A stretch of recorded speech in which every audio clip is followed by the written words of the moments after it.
നമ്മൾ ചർച്ചയിൽ പങ്കെടുക്കാൻ പോകുന്നത് സ്ഥാനാർത്ഥിയായ കൊമ്പങ്കാട് കോയയും എതിർകക്ഷിയായ വായക്കാട്ട് സുഗതനും.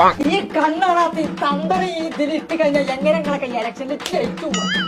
പൊന്നാരങ്ങളെ ചിഹ്നമായ ചെരുപ്പടയാളത്തിൽ വോട്ടുകൾ ചെയ്ത് വിജയിപ്പിക്കണം എന്ന് മാത്രമേ എനിക്ക് പറയാനുള്ളൂ. ആ വോട്ടൊക്കെ ചെരുപ്പങ്ങൾ കുത്തിയിട്ടെങ്കിൽ ഒരു കാലത്തും നിങ്ങൾ വിജയിക്കൂല. ഇന്ന് ചിഹ്നമായ ചണ്ട അതിനെ കുത്തി വിജയിപ്പിക്കണം. കൊഞ്ഞലും കുത്തുന്നു, പ്രേക്ഷകരെ കൊഞ്ഞലും കുത്തുന്നു. കൊഞ്ഞലാണ് ഒരു സ്ഥാനാർത്ഥിന്റെ മുഖം നോക്കിയിട്ട് പ്രേക്ഷകരടിയിൽ കൊഞ്ഞക്കുത്ത കണ്ടോ കണ്ടോ കണ്ടോ കണ്ടോ ഓൻ കാട്ടുന്നത് കണ്ടോ? വെള്ളം കുടിക്കുന്നത് വരെ മറ്റേ രീതിയിലാണ്. അതാണ് ഞാൻ പറഞ്ഞത്.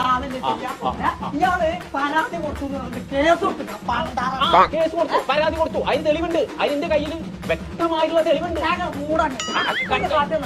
ഇത് 2 ആഴ്ച അല്ല ഞാൻ മഞ്ഞ് കൊള്ളിച്ചു എന്ന് പറഞ്ഞിട്ടാണ് പരാതി കൊടിഞ്ഞു കൊണ്ടുവന്ന്. ഞാൻ ഒരാഴ്ച പോയി ഒരു ദിവസം കൂടെ അവനെ മഞ്ഞ് കൊള്ളിച്ചിട്ടില്ല. എടോ തന്തേ 2 ആഴ്ച മഞ്ഞ് കൊണ്ട് നല്ല ഞാൻ കൊട്ടേ 2 ആഴ്ച മഞ്ഞ് കൊണ്ട് കണ്ണ് കാണാത്ത ഈ തന്തനൊക്കെ നിങ്ങൾ ഇലക്ഷനിൽ ജയിപ്പിച്ച ഞങ്ങൾക്കൊക്കെ കണ്ണാണോ? ആ കൊരങ്ങനുള്ളിൽ നിന്ന് ഇറങ്ങിയോ? വരുന്നുണ്ട്. ആ കോയക്ക എന്താ ഇവിടെ അണ്ണാടുത്തൊരു മനസ്സിനെ മാനം കെടുത്തേക്കാരും സ്റ്റുഡിയോന്റെ ഉള്ളിൽ നിന്നാണ് മനസ്സിനെ മാനം കെടുത്തിയത്.